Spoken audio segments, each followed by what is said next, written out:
Hvorfor skal jeg læse på dansk? Mange af mine elever spørger mig om det. De siger, læsning hjælper mig ikke med at tale. Og jeg forstår tanken godt, for jeg tænkte det samme før. Da jeg begyndte at lære dansk, var hvert andet ord fremmed. Mere end én gang ville jeg stoppe. Men lige i det øjeblik lærte jeg noget vigtigt. Noget, der ændrede mit danske helt. Og i dag ved jeg, læsning var grunden til, at jeg begyndte at tænke på dansk. Mange lærerne har i starten en stor tankefejl. De tror, at tale lærer man kun ved at tale. De tænker, hvis jeg taler mere, bliver jeg automatisk bedre.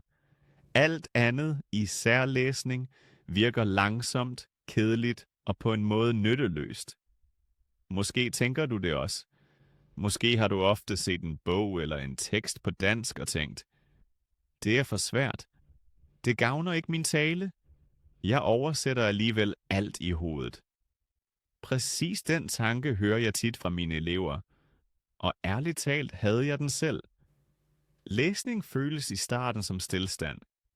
Du sidder, læser langsomt, forstår lidt og spørger dig selv. Hvorfor gør jeg det her? Derfor vil jeg kort spørge dig. Læser du på dansk, eller undgår du det? Vær ærlig over for dig selv. Mange undgår læsning, fordi det gør os usikre. Men netop her begynder noget vigtigt. For denne tankefejl holder mange lærerne tilbage længe. I denne video vil jeg vise dig, hvorfor læsning ikke er en omvej, men en nøgle. Og hvorfor dit dansk netop her kan begynde at ændre sig virkelig. I starten af min danskrejse så min virkelighed præcis sådan ud.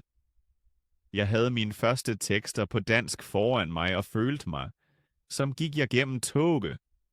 Jeg læste hver sætning meget langsomt. Efter 2-3 ord måtte jeg stoppe. Nogle sætninger læste jeg 3 gange og forstod dem stadig ikke rigtigt. Det gjorde mig frustreret. Jeg følte mig usikker og sammenlignede mig ofte med andre. Jeg så, hvor hurtigt de læste og talte, og jeg tænkte, noget må være galt med mig. I mit hoved kom den samme tanke igen og igen. Jeg er dårlig til sprog. Måske har jeg ikke talent til det. Måske er dansk bare for svært for mig. Den tanke fulgte mig længe og gjorde mig mindre, end jeg var. Nogle gange ville jeg give op, fordi jeg tænkte, jeg når aldrig det niveau. Men i dag ved jeg noget, der dengang ville have ændret alt.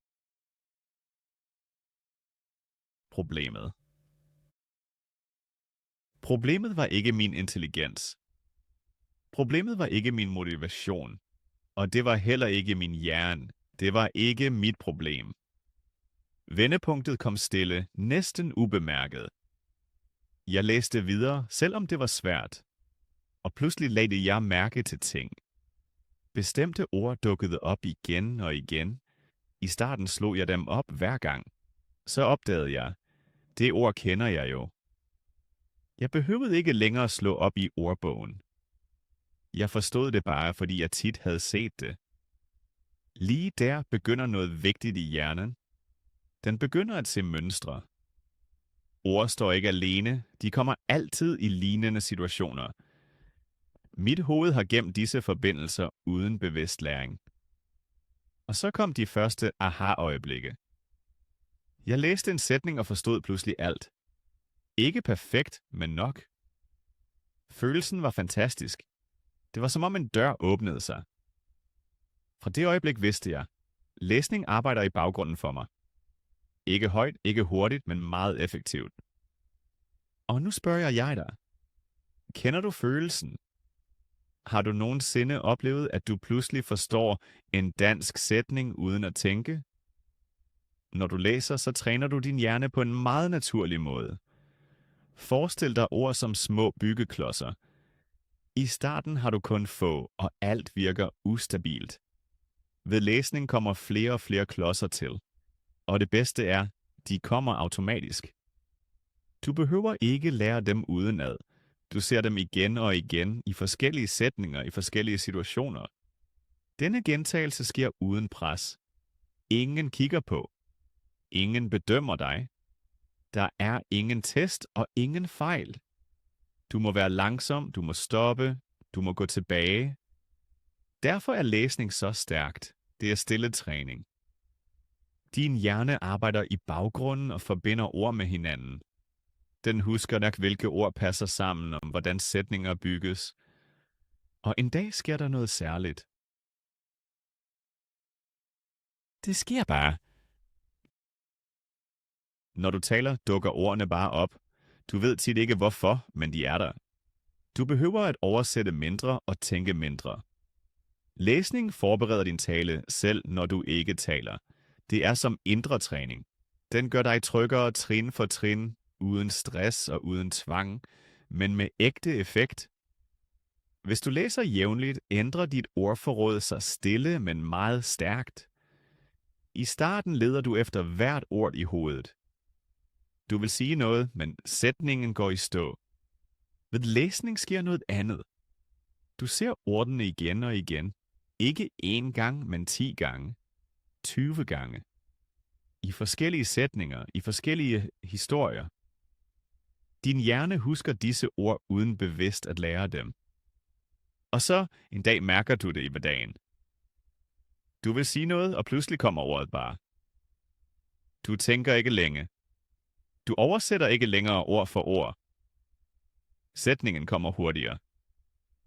Lige det giver sikkerhed. Jeg husker tydeligt et øjeblik. For første gang sagde jeg en hel sætning uden at stoppe i hovedet. Det var intet særligt en helt normal sætning, men for mig var det et kæmpe skridt. Jeg vidste, noget har ændret sig, og det kom ikke fra udenadslære, men fra læsning. Hold her en lille pause. Tænk på et dansk ord, som før var svært, men nu kommer lettere. Præcis sådan føles fremskridt. Ved læsning lærer du grammatik, uden at det føles som grammatik. Du sidder ikke foran tabeller, du pokker ingen lange regler. Du ser sproget sådan, som det bruges i ægte sætninger og tekster. Du ser igen og igen den, og en dag ved du bare, hvad der lyder rigtigt. Ikke fordi du kan forklare reglen, men fordi din følelse passer. Det samme sker med tiderne. Du læser så om, hvordan folk taler om i går, i dag eller i morgen. Du ser, hvordan verber ændrer sig helt automatisk. Din hjerne gemmer disse mønstre uden pres. Når du senere taler eller skriver, bruger du dem igen. Helt ubevidst. Den store forskel er, tabeller er kolde. De forklarer, men sidder fast i hovedet. Tekster er levende. De viser dig grammatik i bevægelse. Igen og igen i mange variationer. Derfor bliver den hængende. Læsning er som en stille lærer, der følger dig uden at stresse. Med tiden sker der endnu noget vigtigt ved læsning. Din indre stemme ændrer sig. I starten læser du og oversætter næsten hver sætning til dit modersmål. Det kræver energi og gør dig træt. Men jo mere du læser, desto oftere forsvinder denne oversættelse. Du forstår sætningen direkte, uden omvej. I dit hoved opstår hele sætninger på dansk, ikke enkelte ord. Og netop her begynder gennembruddet. Du opdager pludselig, at du ikke længere kontrollerer alt. Sproget løber et stykke af sig selv. Når du senere vil tale, behøver du ikke bygge alt fra bunden. Strukturen er allerede der. Tænkningen bliver roligere. Talen bliver mere flydende. Læsning er stedet, hvor dansk langsomt bliver dit indre sprog.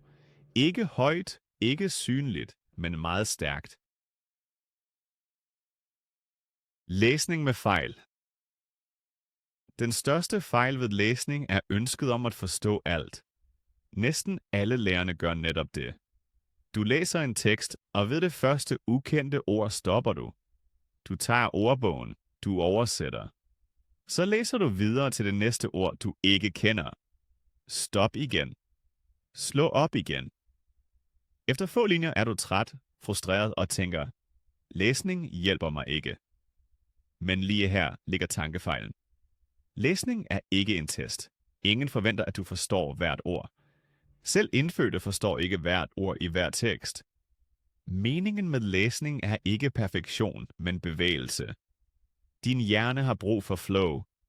Hvis du stopper hele tiden, bryder du dette flow igen og igen. Så kan dit hoved ikke se mønstre. Det ser kun enkelte ord, men ingen sammenhæng. For meget ordbog er som en bremse. Det føles flittigt, men det blokerer læring. Det er meget bedre at læse videre, selvom du ikke forstår alt. Ofte forklarer den næste sætning ordet af sig selv. Nogle gange behøver du slet ikke ordet for at forstå teksten, og nogle gange forstår du betydningen først tredje eller fjerde gang du læser. Præcis sådan lærer din hjerne bedst. Læsning må være uperfekt. Du må springe ordet over. Du må gætte. Du må kun forstå cirka. Det er ikke en fejl, det er vejen. Når du lærer at læse med usikkerhed, bliver læsning pludselig lettere. Du bliver længere i teksten. Du har mindre stress. Og dit ordforråd vokser alligevel. Måske endda hurtigere. Et godt trick er, spørg ikke, hvad betyder hvert ord, men hvad handler det her om? Kan du svare på det, har du forstået nok. Gem ordbogen til 1 eller 2 vigtige ord til sidst. Ikke til hver lille detalje. Læsning er som at gå en tur, ikke som at snuble. Jo mere flydende du går, desto længere kommer du. Giver du slip på denne ene fejl, ændrer hele din læsning sig. Og lige der begynder ægte læring. Rigtig læsning betyder ikke at læse meget, men at læse godt. Især i starten er korte tekster perfekte. En lille artikel, en kort historie, et afsnit fra en bog. Du behøver ikke klare et helt kapitel. Det er nok at læse et par minutter og forblive rolig. Regelmæssighed er langt vigtigere end længde. Hellere 10 minutter hver dag end en time om ugen. Så forbliver dansk aktivt i dit hoved uden pres. Læsning skal føles let, ikke som arbejde. Sæt dig altid et lille mål. For eksempel, jeg læser 1 side i dag, eller jeg læser til slutningen af denne tekst uden at stoppe. Når du når målet, er det en succes. Netop disse små succeser holder dig motiveret. Når du mærker, at du bliver træt, så stop. Læsning fungerer kun godt, når dit hoved er afslappet. Du skal ikke bevise noget. Du lærer for dig selv. Og en ting mere, læs ting, der virkelig interesserer dig. Ikke det, man bør lære, men det, der gør dig nysgerrig. Historier, emner, mennesker, hverdag. Sprog lever af interesse. Et lille spørgsmål til dig. Hvad læser du lige nu på dansk? En bog, nyheder, korte tekster, eller måske slet ingenting endnu? Skriv det ned bevidst. For det første skridt er ikke at læse perfekt, men at starte. Motivation forbliver ofte abstrakt, indtil man gør den synlig. Lige her hjælper tal. Forestil dig, at du læser kun 10 sider hver dag. Det lyder lidt. Måske 20 minutter om dagen. Mange bruger mere tid på mobilen, men nu kommer den vigtige del. Side for side. 10 sider om dagen er på et år over 3.000 sider, altså flere bøger. Tusinder af sætninger. Titusinder af ord, som din hjerne har set. Selvom du kun lærer en del aktivt, er effekten enorm. Dit ordforråd vokser, uden at du mærker det hver dag. Din grammatik bliver sikrere, fordi du ser strukturerne igen og igen. Din fornemmelse for dansk bliver stærkere. Og netop det gør fremskridtet tydeligt. Du kan sige, jeg klarede det. Jeg har læst disse sider. Det er virkeligt og målbart. Læring føles ofte usynlig, men læsning efterlader spor. Hver side er et lille skridt, og mange små skridt ændrer til sidst hele dit dansk. Når du ser fremskridtet på den måde, ændrer alt sig. Motivation bliver ikke kun en følelse, men noget konkret, der bærer den videre. Læsning og tale hører sammen. Læsning er forberedelsen, tale er bevægelsen. Hvis du læser meget, går du anderledes ind i samtaler. Du er mindre bange, fordi du ved, at ordene er i dit hoved. Du har set dem, læst dem ofte, måske allerede hørt dem inde i dig. Derfor føler du dig mere sikker, selvom du stadig laver fejl. Og netop det gør dig modigere. Når du taler, behøver du ikke længere skal opfinde alt. Mange sætninger kommer fra din følelse. De lyder mere naturlige, fordi du allerede har læst dem eller noget lignende. Læsning giver dig et indre lager af sprog. Når du så taler, så trækker du på det. Ikke perfekt, men ægte. Frygten bliver mindre, fordi du mærker, jeg kender denne struktur, jeg kender disse ord. Og jo oftere du oplever denne cirkel, læse, forstå, tale, desto mere vokser din tillid. Læsning gør dig rolig, tale gør dig levende. Sammen er de den stærkeste kombination for ægte, naturligt dansk. Til sidst vil jeg sige dig noget vigtigt. Hvis du har lyttet hertil, er du en, der virkelig vil ændre noget. At lære dansk er ikke en sprint, det er en vej. Og læsning er en af de ærligste ledsager på denne vej. Du behøver ikke en perfekt bog, ikke et perfekt niveau og ingen perfekt plan. Du behøver kun beslutningen om at blive ved. En side i dag, måske 2 i morgen. Og en dag mærker du, at noget har ændret sig. Ikke pludseligt, men stille.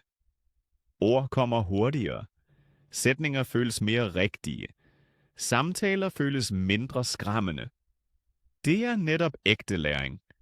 Hvis videoen har hjulpet dig, skriv i kommentarerne, hvad du læser på dansk nu eller vil læse. Det motiverer ikke kun mig, men også andre lærerne. Hvis du har spørgsmål eller er usikker, skriv dem også nedenunder. Jeg læser alt. Hjælp flere med at finde vej. Giv videoen et like og del den med en, der lærer dansk. Og glem ikke at abonnere på kanalen. Så får du flere ærlige tips til at lære dansk. Jeg følger dig gerne videre. Husk, hver side tæller, hvert ord tæller, og du er længere, end du tror. Bliv ved, vær nysgerrig og have tillid til din egen vej.